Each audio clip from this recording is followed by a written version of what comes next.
In the name of Allah, the most beneficent, the most merciful. আলহামদুলিল্লাহ ওয়াসসালাতু ওয়াসসালামু আলা রাসূলিল্লাহ। এখানে সৃষ্টিকর্তার অস্তিত্ব প্রমাণে প্রাথমিকভাবে একটি যুক্তি রয়েছে এবং এই যুক্তিটি আপনি আল কোরআনেই পেয়ে যাবেন। Chapter 52 verse 35 two 36। আয়াতটিতে দেখতে পাবেন আল্লাহ সুবহানাহু ওয়া তাআলা মানুষের সৃষ্টি সম্পর্কে বলেছেন এবং তিনি বলেছেন তারা কি শূন্য থেকে আপনা আপনি সৃষ্টি হয়ে গেছে, না তারা নিজেরাই স্রষ্টা, নাকি তারা নবমণ্ডল ও ভূমণ্ডল সৃষ্টি করেছে, বরং তারা বিশ্বাস করে না। যদিও এটি সাধারণভাবে মানুষকে বোঝায়, উলামায়ে কেরাম আলেমরা বলেছেন যে এটি বোঝাতে পারে যে কোনো কিছু যার শুরু আছে বা যা অনস্তিত্ব থেকে অস্তিত্বের মধ্যে এসেছিল। চারভাবে ব্যাখ্যা করা যায় যে কিভাবে সবকিছু অনস্তিত্ব থেকে অস্তিত্বের মধ্যে এসেছে। এগুলো হল, এক নম্বরে যেটা থাকে, মহাবিশ্বের সবকিছু শূন্য থেকে সৃষ্ট। 2, এটি নিজেকে নিজেই সৃষ্টি করেছে। 3, এটি এমন কেউ সৃষ্টি করেছে যে নিজেই সৃষ্ট। 4, এটি এমন কেউ সৃষ্টি করেছেন যিনি সৃষ্ট নন। আমরা এগুলো বিশ্বের সবকিছুর উপর প্রয়োগ করতে পারি, কারণ এখন এটা বিজ্ঞানেও পরিষ্কার যে এই মহাবিশ্ব এরকম ছিল না, এটিরও শুরু আছে।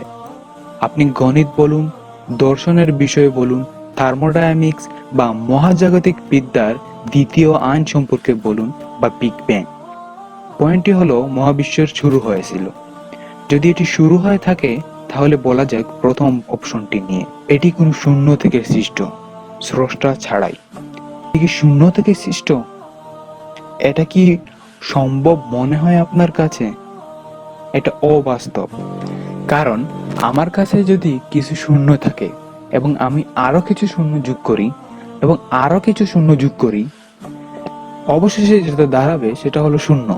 শূন্য হাজার, লক্ষ, কোটি, মিলিয়ন, বিলিয়ন, কোয়াড্রিলিয়ন বা ইনফিনিটি হলেও সেটি শূন্যই থাকবে। দ্বিতীয়ত, এটি নিজেকে কি নিজে সৃষ্টি করতে পারে? এখানে সেই অসম্ভাব্যতা। কারণ এটি বলা মানে অন্যভাবে বলা যে এটি একই সময় অস্তিত্বে ছিল আবার অনস্তিত্বেও ছিল। যদি একটি সহজ উদাহরণ দেই আপনার বোঝার স্বার্থে, একজন মা কি সে নিজে নিজেকে জন্ম দিতে পারবে? না। তাহলে সহজেই বুঝে যায় যে এই পৃথিবী বা এই মহাবিশ্ব কিভাবে নিজেকে নিজে জন্ম দেবে। 3 নাম্বার, এটা নিয়ে একটু চিন্তা করা যাক।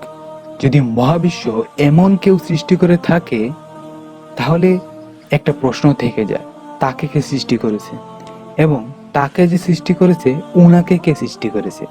মানে স্রষ্টা 1 কে সৃষ্টি করেছে স্রষ্টা 2, স্রষ্টা 2 কে সৃষ্টি করেছে স্রষ্টা 3, 3 কে সৃষ্টি করেছে আবার স্রষ্টা 4, স্রষ্টা 4 কে সৃষ্টি করেছে স্রষ্টা 5, এরকম যেতেই থাকবে অন্তহীন। তাহলে আমরা কবে হলাম? এটা কি কোনো সেন্স মেক করে?